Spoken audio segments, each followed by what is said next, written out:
All right, Coach. Last time we talked, we were about a week out from the NCAA championships. We saw Julius qualify in the 200, in addition to our 4x1 and 4x4 relays qualifying for trips to Eugene. Can you kind of recap how the Hilltoppers did in their final meet of the season? I thought we did a good job.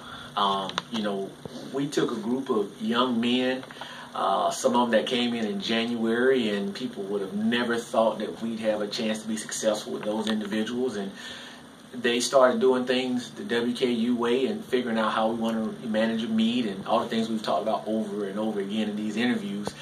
So they did a good job, and they started to gel at the right time. Obviously, they ran well at the conference championship.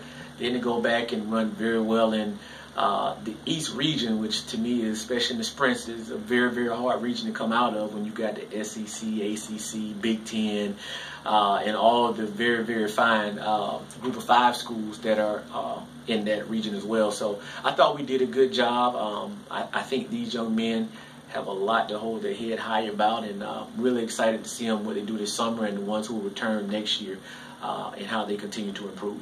Sure. And the NCAA championships marked the final meet for quite a few of our Hilltoppers, but we graduated a very talented group. Can you kind of talk about some of the things that this group will be remembered for? Well, Morgan McIntyre, let's start with her. Morgan was a multi-time conference champion, both indoors and outdoors, and then came back and did it again this year. So that's a person who, started off as a walk-on and just continues to develop, and very, very proud of Morgan. Then you've had Julius Morris, who's probably the most decorated of the group by far. Julius Morris has the 100-meter record, the 200-meter record. He's on the 4x100-meter record team, and he's now part of one of the fastest 4x4 we've ever run here. Matter of fact, Julius has been a part of the top 4 times run here, and they've all been run at the NCAA championships in the 4x1. So he's a guy that's been able to get it done for us. Obviously, a multi-time conference champion. He's the conference record holder at 100 meters. So Julius has had a very, very outstanding career here at WKU, and graduated, and is going to do some very good things off the track as well.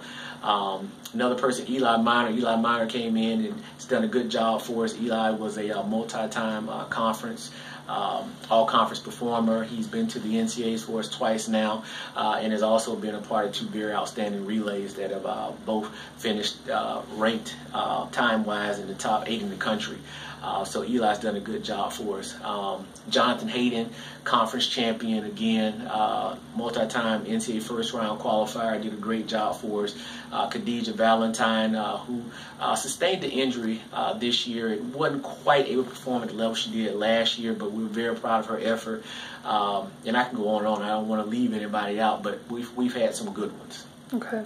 And prior to the NCAA championships, you talked about how stacked that field is with talent, Olympians, world champions, etc.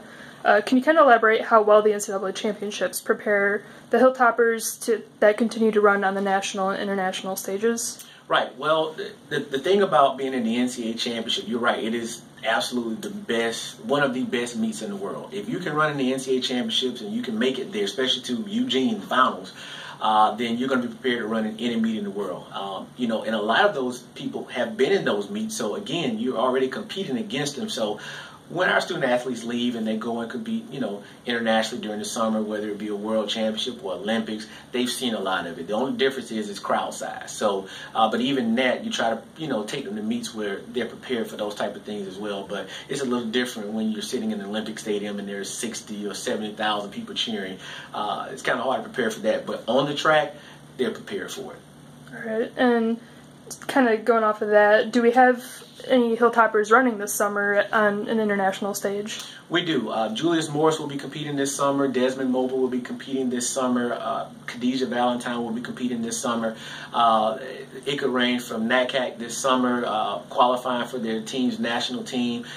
So, yeah, we've got quite a few individuals who are competing, and also some people that we will be bringing in have already qualified for the World Junior Meet that will be held this summer in Finland, and I'm quite sure other meets throughout the summer. So we've got people coming in with some experience, and we have quite a few going out who have experience and are looking to gain more experience at the national level and international level.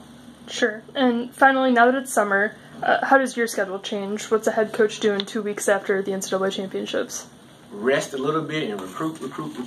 We've got to get ready to try to bring the next group of young people in here who we believe can be successful both academically and athletically. And it doesn't stop. Track and field has 3 very distinct seasons with cross country, indoor track, and outdoor track. And so it's really just a continuum at some point. And for us, again, you come back after NCAAs, you take a day off, and you kind of relax, relate, and release, and see the family, and you're right back on it trying to get ready. We had New Balance, the New Balance Championship this past weekend, and then you have a lot of the AAU things going on this summer. So there's still quite a bit of recruiting that's got to go on to be prepared for the following years. All right.